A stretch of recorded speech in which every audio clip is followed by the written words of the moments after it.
अस्सलामुअलैकुम dear students, welcome back to my channel. आज के वीडियो में हम देखेंगे क्या रहेंगे important questions class 12th political science के चैप्टर नंबर 4 से। लेकिन आप सभी से रिक्वेस्ट है कि अगर आप मेरे चैनल पे नए हो, चैनल को सब्सक्राइब कर देना। चलिए वीडियो स्टार्ट करते हैं।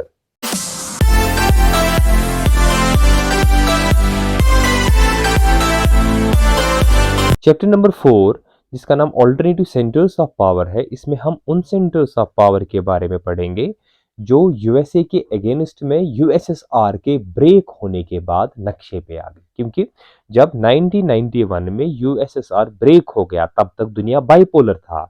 एक साइड से यूएसए था, दूसरी साइड से यूएसएसआर था जो एक दूसरे के साथ कंपीट कर सकते थे। लेकिन जब यूएसएसआर डिसइंटीग्रेट हो गया 1991 में, दुनिया के मुल्क पे या बाइपोलैरिटी जो थी वो चेंज हो गई इनटू मोनोपोलैरिटी, या जिसका आप यूनिपोलैरिटी भी नाम दे सकते हो। अगर हम इस मोनोपोलर दुनिया की बात करेंगे, इसमें अब दुनिया के नक्शे पे खाली यूएसए आ गया जिसने पूरी अपनी डोमिनेंस दिखाना स्टार्ट किया। अब यूएसए की डोमिनेंस को रोकने के लिए क्या किया गया, जो दूसरे मुल्क थे उन्होंने ऑर्गेनाइजेशंस बनाना स्टार्ट किया। उन्हीं ऑर्गेनाइजेशंस को हम इस चैप्टर में पढ़ने जा रहे हैं, जिस चैप्टर का नाम पड़ता है ऑल्टरनेटिव सेंटर्स ऑफ पावर। और इस चैप्टर में जो पहला इंपॉर्टेंट क्वेश्चन आप कंसिडर कर सकते हो वो है, what do you understand by European union. अब यूरोपियन यूनियन भी एक ऑल्टरनेटिव सेंटर ऑफ पावर होगा जो कंपीट कर सकता है किसके साथ, यूएसए के साथ। तो आपको बताना है कि यूरोपियन यूनियन किसको बोलते हैं और यूरोपियन यूनियन के फीचर्स क्या है। तो ये पहला इंपॉर्टेंट क्वेश्चन है जो इस चैप्टर से आपका आ सकता है। अगर हम यूरोपियन यूनियन की बात करेंगे, यूरोपियन यूनियन है क्या। सो यूरोपियन यूनियन जो है, it is an international organisation. ठीक है, तो ये एक इंटरनेशनल ऑर्गेनाइजेशन है जो बनाई किन कंट्रीज ने, यूरोप के कंट्रीज ने बनाई। कब बनी है, 1993 में। तो ये जो यूरोपियन यूनियन है ये बनी है 1993 में। इस डेट को आप याद रखोगे। अगर हम यूरोपियन यूनियन की बात करेंगे, ये बनी कैसे, इसके लिए एक ट्रीटी साइन हुई जिस ट्रीटी का नाम था मैस्ट्रिक्ट ट्रीटी। ये 28 कंट्रीज ने साइन की ये ट्रीटी, जिसका नाम मैस्ट्रिक्ट ट्रीटी है। असल में जो मैस्ट्रिक्ट है ये एक शहर है नेदरलैंड्स का, तो वहां पे ये साइन हुई है ये ट्रीटी, जिस ट्रीटी का नाम पड़ता है मैस्ट्रिक्ट ट्रीटी।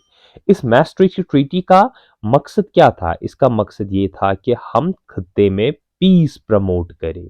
ये पहला इनका पर्पस था। इसी तरीके से हम इकोनॉमिकली या मॉनिटरली हम एक यूनिफाइड एस्टैब्लिशमेंट कायम करें, ये इनका दूसरा पर्पस था। किनका, यूरोपियन यूनियन का।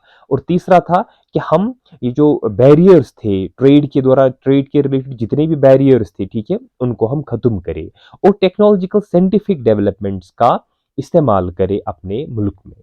अगर हम यूरोपियन यूनियन की बात करेंगे, प्रेजेंटली इसमें 27 देश आते हैं। सो करंटली 27 कंट्रीज आते हैं किसमें, यूरोपियन यूनियन में। लेकिन साइन की थी ट्रीटी कितने कंट्रीज ने, 28 ने। अब 2020 में हुआ क्या, यूनाइटेड किंगडम जो 2020 तक मेंबर था यूरोपियन यूनियन का, उसने छोड़ दिया किसको, यूरोपियन यूनियन को। तो याद रखना कि किस कंट्री ने छोड़ दिया है यूरोपियन यूनियन को, वो छोड़ा है किसने, यूनाइटेड किंगडम ने। कब छोड़ा है, 2020 में, 2020 में छोड़ा है। अगर हम यूरोपियन यूनियन की बात करेंगे, इसमें जो 27 मुल्क है, तो उसमें पहला है ऑस्ट्रेलिया, बेल्जियम है, बल्गेरिया है, क्रोएशिया है, साइप्रस है, चेक रिपब्लिक है, डेनमार्क है, एस्टोनिया है, फिनलैंड है, फ्रांस है, जर्मनी है, ग्रीस, हंगरी, आयरलैंड, इटली। ये सभी के सभी नेशंस आते हैं किसमें, इस यूरोपियन यूनियन में। यूरोपियन यूनियन की अगर हम बात करेंगे, इनकी अपनी करेंसी है, इनका अपना एंथम है। यूरोपियन यूनियन की अगर हम बात करेंगे, इनकी जो करेंसी है वो यूरो है। यूरोपियन यूनियन ने नोबेल प्राइज जीता है कब, 2012 में। किस पे जीता है, डेमोक्रेसी इन यूरोप पे इन्होंने नोबेल प्राइज का खिताब जीता है। अब अगर हम यूरोपियन यूनियन की बात करेंगे, इसके फीचर्स क्या क्या है, तो सबसे पहला फीचर जो यूरोपियन यूनियन का है वो ये है कि it is the world largest economy. दुनिया की सबसे बड़ी इकोनॉमी मानी जाती है कौन सी, किन की इकोनॉमी, यूरोपियन यूनियंस की। तो अगर हम 2022 की बात करेंगे, इनकी जीडीपी क्या थी, ग्रॉस डोमेस्टिक प्रोडक्शन क्या थी, वो थी 16.6 ट्रिलियन, इतनी थी इनकी जीडीपी 2022 में। दूसरा जो फीचर है यूरोपियन यूनियन का वो ये है कि इनका अपना फ्लैग है, इनका अपना एंथम है, इनका अपना फाउंडिंग डे है, इनकी अपनी करेंसी है। तो ये सब दूसरा फीचर पाया जाता है किसका? यूरोपियन यूनियन का। तीसरा जो यूरोपियन यूनियन का फीचर है वो ये है कि इनकी अपनी करेंसी है जिसका नाम यूरो है, ठीक है? ये थ्रेट पोज कर सकता है किसको? यूएस के डॉलर को ये थ्रेट पोज कर सकता है यूरो। फोर्थ फीचर जो हम देख सकते हैं यूरोपियन यूनियन का वो है कि यूरोपियन यूनियन दुनिया भर में इकोनॉमिकली, पॉलिटिकली और मिलिट्री के लिहाज से अपनी छाव छोड़ रही है दुनिया भर में। तो ये था यूरोपियन यूनियन और यूरोपियन यूनियन के फीचर्स क्या है। अब जो दूसरा इंपॉर्टेंट क्वेश्चन आप कंसिडर कर सकते हो इस चैप्टर से वो है, आपको बताना है कि rise of the Chinese economy in the world. तो दूसरा ऑल्टरनेटिव सेंटर ऑफ पावर जो है, जो ये यूएसए के साथ compete कर सकता है। इनफैक्ट माना जाता है कि 2040 में ये जो चाइना है ये यूएसए की इकोनॉमी को टेक ओवर करेगा। तो आपको उन्हीं के बारे में लिखना है कि चाइनीज इकोनॉमी क्या है, किस तरीके से राइज हो गई, कौन किन की इकोनॉमी? चाइनीज की इकोनॉमी। अगर हम चाइनीज इकोनॉमी की बात करेंगे, जब चाइना आजाद हो गया 1949 में, तो चाइना जो था इन्होंने पहले स्टार्ट में काम करना स्टार्ट किया किस पे? सोथ मॉडल पे इन्होंने काम करना स्टार्ट किया, ठीक है? लेकिन उसके बाद ही जब इनको ये लगा कि अगर हमें अपनी इकोनॉमी में बेहतरी लानी है, इन्होंने सोथ मॉडल छोड़ दिया और जो यूएसए का मॉडल था जिसमें प्राइवेटाइजेशन है उस पे काम करना स्टार्ट किया। तो पहली चीज जो हम देखेंगे कि चाइनीज इकोनॉमी किस तरीके से राइज हो गई।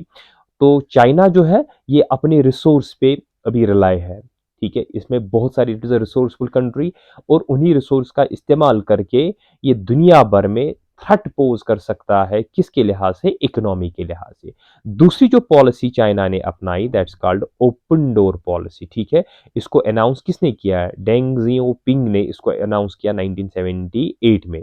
इसका एम क्या था कि हम हाई प्रोडक्टिविटी इन्वेस्टमेंट या टेक्नोलॉजिकली या इन्वेस्टमेंट्स हम स्टार्ट करें ताकि हमारी इकोनॉमी ग्रो हो जाए। थर्ड जो है कि किस तरीके से चाइना की इकोनॉमी बढ़ गई वो ये था कि इन्होंने स्पेशल इकोनॉमिक जोन सेटअप किए अपने मुल्क में और उनके बीच में जो बैरियर था उन बैरियर्स को रिमूव कर दिया। थर्ड जो है फोर्थ जो है वो ये था कि चाइना ने एग्रीकल्चर को प्राइवेटाइज करना स्टार्ट किया। कब प्राइवेटाइज करना स्टार्ट किया? 1982 में। फिफ्थ अगर हम देखेंगे, इन्होंने इंडस्ट्रियल सेक्टर को प्राइवेटाइज स्टार्ट करना किया 1998 में। जैसे कि मैंने पहले ही कहा, जो भी इकोनॉमिक जोन थे, स्पेशल इकोनॉमिक जोन था, उनके दरमियान जो बैरियर्स थे, ठीक है, उनको हटाया।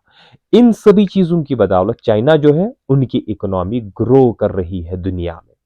तो ये दूसरा इंपॉर्टेंट क्वेश्चन इस चैप्टर से आ सकता है। थर्ड जो है जो क्वेश्चन इस चैप्टर से आ सकता है वो है, mention any two significant changes in Indo China relations during the last 5-6 years। तो आपको बताना है किस तरीके से तब्दीली आ गई किस किस के रिलेशन के, हिंदुस्तान और चाइना के रिलेशन को लास्ट के 5 और 6 years में। तो एक क्वेश्चन या तो आ सकता है, आपको डायरेक्टली लिखनी होगी इंडिया चाइना की रिलेशन क्या है, तो उसमें आप सभी पॉइंट्स लिखोगे। लेकिन दूसरा ये है, आपको बताना है कौन सी सिग्निफिकेंट चेंज आई पिछले 5-6 साल में किस किस के बीच में, इंडिया और चाइना के बीच में। अगर हम पिछले 5-6 साल की बात करेंगे, हिंदुस्तान और चाइना की जो रिलेशन है वो ठीक नहीं है, जैसे कि आपको पहले ही पता होगा, वो खराब चल रही है अभी। अब किस चीज से खराब हो गई? उनका पहला जो डिस्प्यूट हो गया या पहली चीज है जिनकी रिलेशन खराब हो गई वो था डोकलम डिस्प्यूट। असल में ये जो डोकलम है, ये डोकलम क्या है? ये एक जगह है, ठीक है, जो तकरीबन 100 किलोमीटर के एरिया पे फैली हुई है, ठीक है? यहाँ पे आप मैप में देख सकते हो, ये डोकलम है, ठीक है? इसको एक साइड से छम्बी वैली आती है जो तिब्बत की है, दूसरी साइड से भूटान की हा वैली आती है और तीसरे साइड से इसको स्किम है। तो ये तीन साइड्स घेरते हैं किसको? इस डोकलम को।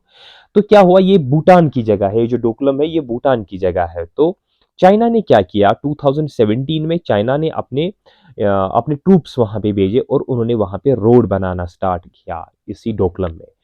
अब इस चीज को रोकने के लिए ये जो भूटान था, उन्होंने हिंदुस्तान की मदद लेना स्टार्ट किया। एज अ रिजल्ट हिंदुस्तान ने अपनी फौज भेज दी, कहाँ पे? इसी डोकलम में।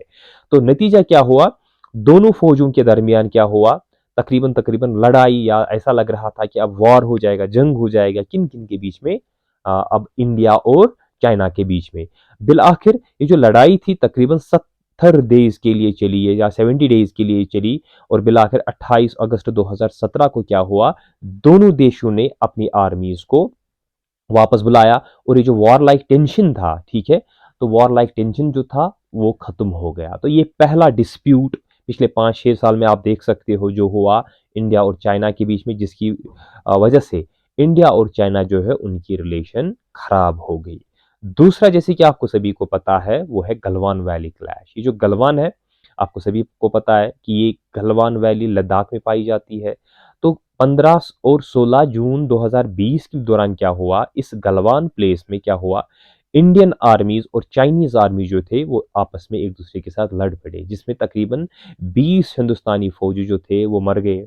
ये तकरीबन पिछले 45 सालों में एक वर्स्ट लड़ाई मानी जाती है। किस किस के बीच में? चाइना और हिंदुस्तान के बीच में। ऐसा भी माना जाता है कि चाइनीज के भी तकरीबन 40-50 फौजी मर गए। तो उसके बाद बहुत सारा टेंशन बढ़ गया हिंदुस्तान और चाइना के बीच में, कि ऐसा अब लग ही रहा था कि कहीं जंग ना हो जाए। किन किन के बीच में? इंडिया और चाइना के बीच में।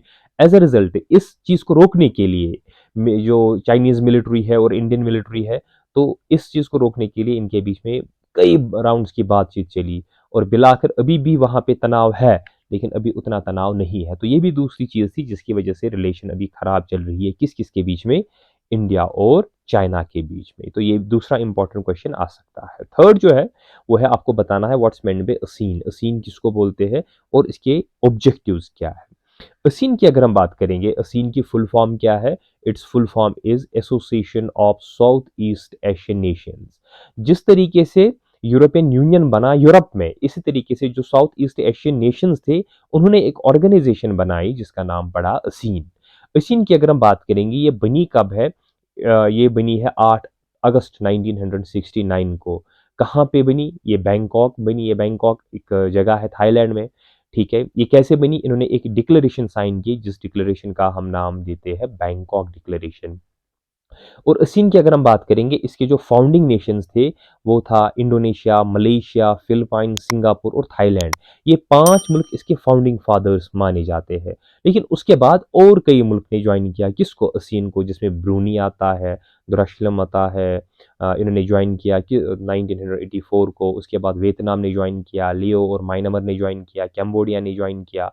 और अगर हम करंटली देखेंगे, इस असीन के 10 मेंबर्स अभी है। तो 5 थे फाउंडिंग, लेकिन करंटली अगर हम बात करेंगे इसके 10 मेंबर्स है। अब इस असीन के ऑब्जेक्टिव्स क्या है? जो पहला ऑब्जेक्टिव है वो है to accelerate economic growth, social progress and cultural development in the region. इनके खत्ते में, कौन सा खत्ता? साउथ ईस्ट एशिया जो है, इनके खत्ते में ग्रोथ हो जाए, इकोनॉमिक ग्रोथ हो जाए, सोशल प्रोग्रेस हो जाए, कल्चरल डेवलपमेंट हो जाए। दूसरा जो ऑब्जेक्टिव इनका था वो ये था कि हम रीजनल पीस और स्टेबिलिटी प्रमोट करेंगे। किस तरीके से?